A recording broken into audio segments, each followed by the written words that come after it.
you should have that. We're back. Okay, I'm joking. Let me be serious. Hey, sisters. Okay, let me be serious. Okay. Oh my God. I. Okay. Let's be serious. Okay.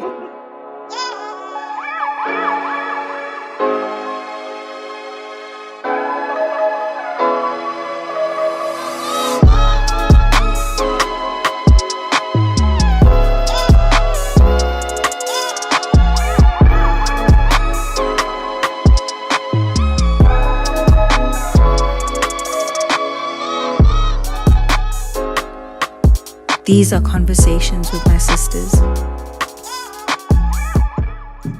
Hey, sister, and welcome back to another segment of our conversations with my sisters. Once again, my name is Ayanda Ndongini, and I am joined yet again by two beautiful women. And today we are continuing, with the narrative. So, ladies, please introduce yourself. Hi, guys. Hi. Again. Hi, guys. My name is Ngoshangwete. Yeah. Hi, guys. My name is Notile. Notile Z. Thank you so much, ladies. Okay, so like 2 weeks ago, we did the topic where we were basically answering a question: is toxic femininity a thing, right? And we got views, and we're really, really appreciative of that. And we got different opinions from our friends, families, people who couldn't really comment on like YouTube. They, went to our WhatsApp to say, well, I don't think it's a thing. Well, but that's a conversation for another day. So today we are going to be talking about women, right? As we are women, in line with Women's Month, as we all know that on the 9th of August, it was Women's Day in South Africa. We're basically honoring and celebrating the more than 20,000 women that marched to the Union Building in 1956, right? So our topic today is basically us looking at how it is like to be a woman in South Africa, and obviously in 2020. So Snotile, if you could just maybe introduce the topic for us today. Sure. So in light of Women's Day, which is on the 9th of August in South Africa, if you're not from South Africa, we have decided to do a topic on being a woman in South Africa. So on the 9th of August, 1956, more than 20,000 South African women of all races staged a march to Union buildings in protest against proposed amendments to the Urban Areas Act of 1950, commonly referred to as the past laws. So our topic will be being a woman in South Africa, and the subtopic is, does the same caliber of women exist in 2020? Do they?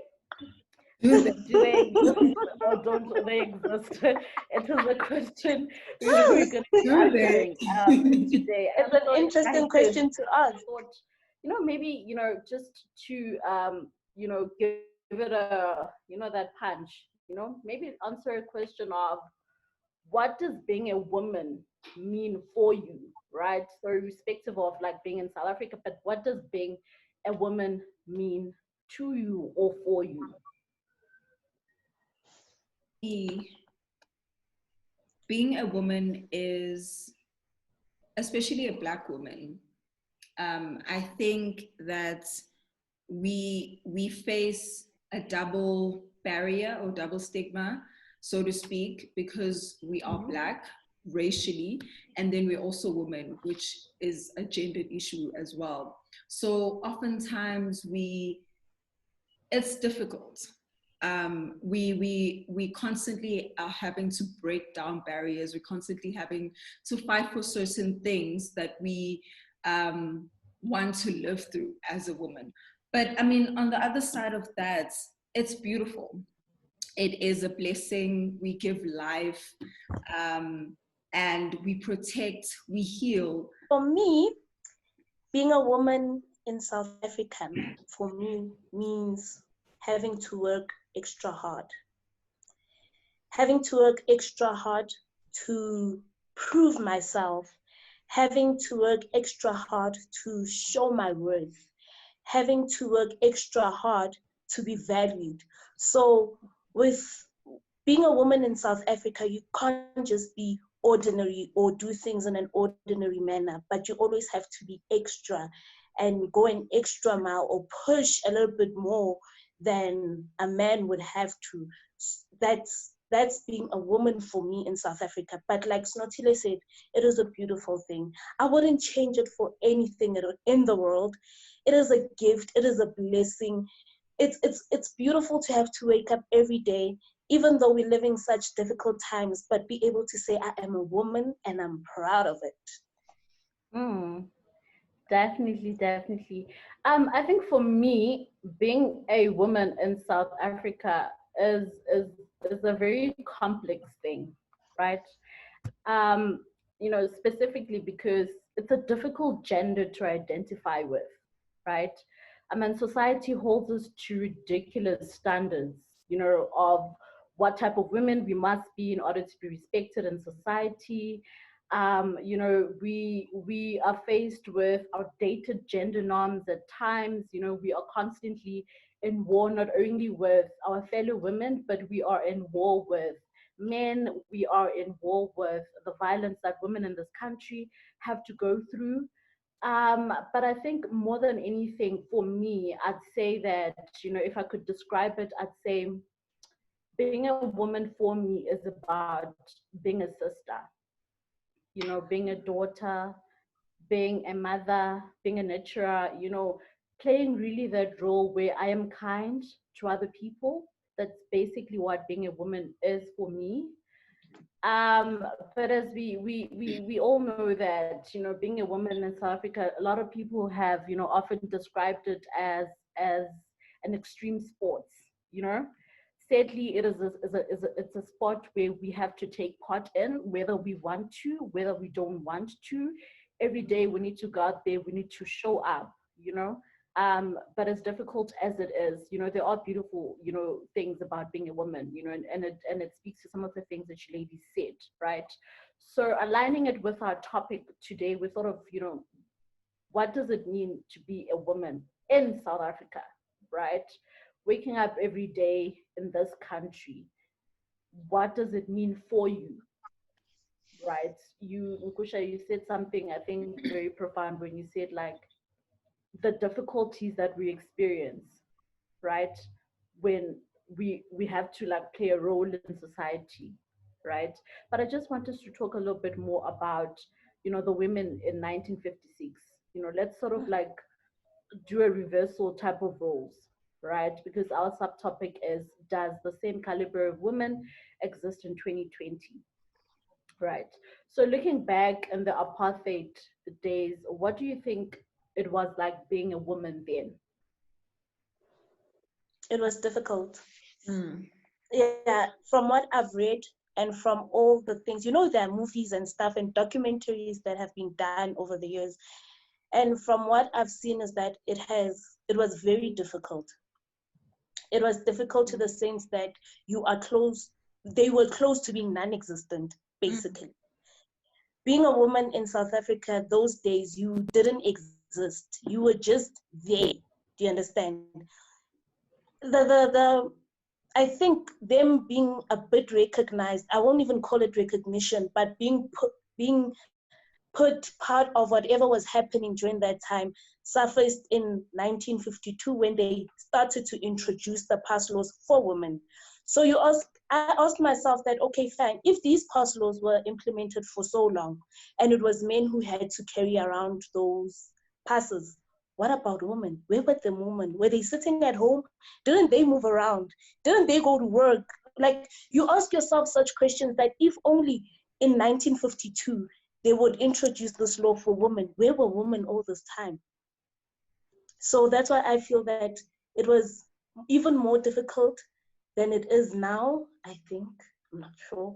But it was very difficult because for me, you were close to being non-existent, basically, as a woman.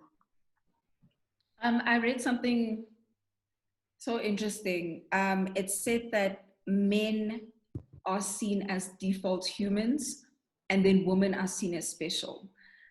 Just going back to what Nkosha was saying, clearly, I mean, before those past laws were introduced, women weren't allowed. You weren't allowed to be found out without a man. And we've been secondary citizens in our own countries, even in our homes. So taking it back to 1956, it took a drastic measure for women to say it is enough. Like, we also need to be able to move around. We also have homes, we also have things that we need to do, and we can't always be dependent on men. And if you even look at the past, I don't know, maybe 20 years or so, those things still exist. I mean, 1956 was what? Do the math. I don't know how long. How long was it? 8 years ago. It feels like it was a whole different world ago. It feels like it was so long ago, and yet you still look at things that are happening now. I mean, as a woman, I was even like, it dawned on me that I'm actually a woman when I went to Pick n Pay alone. Pick n Pay is like literally 10-minute walk, but I drove to Pick n Pay. And when I got back into the car, the first thing I did was switch the lock on, because I've seen so many videos where women are coming back with their groceries. They put them in the car. Next thing, there's somebody in the car as well, and it's just like, I'm a woman. Like, I constantly have to depend on having my partner with me all the time, or most of the time at least, when he can. Otherwise, I'm vulnerable and I'm a target. So, I mean, again, it's constantly living as a secondary citizen in your home, constantly living as a secondary citizen in your country, and not being recognized, not being seen as a person. I mean, even voting, it took so long for women to be able to have a voice as well, to be able to vote, to hold positions of power. I mean, I think it was 2018 when they were celebrating having, was it 40% women in parliament? Yeah. Or 20? Yeah. I mean, it was just, It was around 40 somewhere. yeah, but I mean, it's a ridiculous number, because if you look at the demographic of South Africa, there are a lot of women here, but yet they're still not holding positions of power. And I think for me, I can only imagine how difficult it must have been to only be seen, but not to be heard. You know, to have your rights stripped, to constantly be faced with harassment, whether it be from the police or it be from like people in your community, right? Because as I can imagine, you're a very like vocal or a very opinionated person, right? But you can't do that. You can't share your opinion with others, or you can't be as vocal, right? Because women were only seen but not heard. You know, I can only imagine like when these women, Mama Albertina Sisulu, decided eventually that enough was enough. And they were going to march to the union building and they were going to demand that these past laws be scrapped. You know, I can imagine living now as a woman where, I mean, we still have struggles to this day, you know, we still have, our struggles might not necessarily be like similar, right? We are able to have our voices heard, but to a very minimal, to a very minimal level. You know, we can say like we have women leaders, we have, you know, women that are continuously fighting, you know, but we're still fighting regardless, you know. And in this country, as like in this beautiful country of ours, as they would, you know, many people would put it, you know, we are continuously in war with men. We are fighting not to be raped. Snucha, you made an example of you drove to a complex, like to a shopping center, and on your way back, you need to be very mindful. Okay, so I must literally lock my car, because you could be putting your groceries like at the back of your car and someone already is in the car, or you could be doing something and a man passing by thinks okay to stop and say something to you, or ask you, can I put your grocery for you in the car? We're continuously like in struggle, we're continuously in this war, with men, with other women. And essentially I think they had it worse because they couldn't even voice it out. It's one thing if you're under a lot, if you're marginalized as a person and you can't do anything about it, as opposed to us where we are able to at least gather and have marches and say enough is enough like they did, which is no excuse. But basically they had it hard, they had it difficult than us. I think we ought to honor them, we ought to celebrate them, we ought to be very thankful of the sacrifices. I can imagine how difficult it must have been for them to even call each other and say, hey, we need to march to the union building, during those times where wherever you're walking, like there were limits in terms of where you could walk. There were limits in terms of what time you could walk or what things you could say. It was really, really, really, I think difficult. But also coming to women, in South Africa, we are considered a country that is very democratic. Women are able to speak their minds. Women are able to, do literally anything they want to do. I'd like to believe that, even though that's like not entirely true, because there are still women out there who are marginalized in ways we couldn't even imagine, you know. So all of us were born in 1994, right? And we literally were born in an era where things were starting to make sense, right? Women were starting to see things differently. Do you think do you think a lot has changed? Like looking back now, 1994, obviously we're still young, but do you think there's been like progress in terms of what women can do now compared to then?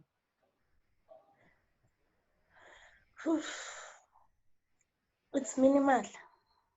I still say it is very like things might seem we're living in a democratic country right now, as people say. But I still feel like being a woman in South Africa, like we said, it's hard. We are restricted to a lot of things, even though they are not said or shown like in black and white, but we are restricted to a lot of things. You still become cautious of how you act around people. You still become cautious of how you dress. You understand? You still become cautious of how you address a man. So it's things, they say things have been opened, but they are not fully open because you still become restricted. Like with job opportunities, they'd rather have a man at the top than a woman, but they say that they're opening doors for women. How many companies are actually run by women? Yeah. You understand? And yeah. Sorry, no, you can continue. Thought you were done. No, and I was also saying with I know ish. Please, I know people might bash me for this, but anyway, I'm just gonna say it. I've been feeling like this since Women's Day, actually. An example is the speech that the president always does every year on Women's Day to commemorate Women's Day. My question is, why is it being done by a man? Maybe somebody can give me that answer, guys. Women's Day is supposed to empower women, right? Women's Day is supposed to celebrate women. But why is the speech being done by men if it is meant to empower women? So what I'm saying is that, yes, they are trying to get us out there. They are trying to lift women up. They are trying to give women opportunities, but they're still restricted. Things like these, why are they still done by men? Like, I don't watch the speech anymore because for me, I feel like if a woman was standing up there addressing other women on Women's Day, now that would be empowerment. Yes, he touches everything that women experience, women go through, but he's speaking from a a third party perspective, if I'm making any sense. He's speaking from a third party perspective. He doesn't understand what women go through. He doesn't know how hard these shoes are. So I feel like, yes, things are open, but they're still minimal, guys. So for me, it's still quite the same, even though it's not 100% the same, but yeah, similarities are there. Just to piggyback off what Ngosha was saying, we still live in times where we are required to be validated by men. Hence, the speech is given by a man. Hence, often, even when it comes to policies that dictate women, they are implemented by organizations that are run by men. They are spoken about by men. The country is run by men. So we still live in ages where we're required to be validated by men. And that goes across all boards and all aspects of being a woman. And then to go back to your question, Ayanda, we are still governed by cultural norms and values and societal norms that maintain discrimination. We have beautiful policies in South Africa. Beautiful. Very progressive and very beautifully progressive. The English is immaculate. I mean, it's beautiful in black and white. Great stuff. But when it comes to the implementation of those policies, especially, I mean, we obviously highlighting policies that are related to women. Those policies are great, beautifully worded, amazing policies. But when it comes to the implementation of those policies, it becomes a problem because, again, there are societal norms and cultural values that are so deeply entrenched in our everyday lives that those policies just become policies, unfortunately.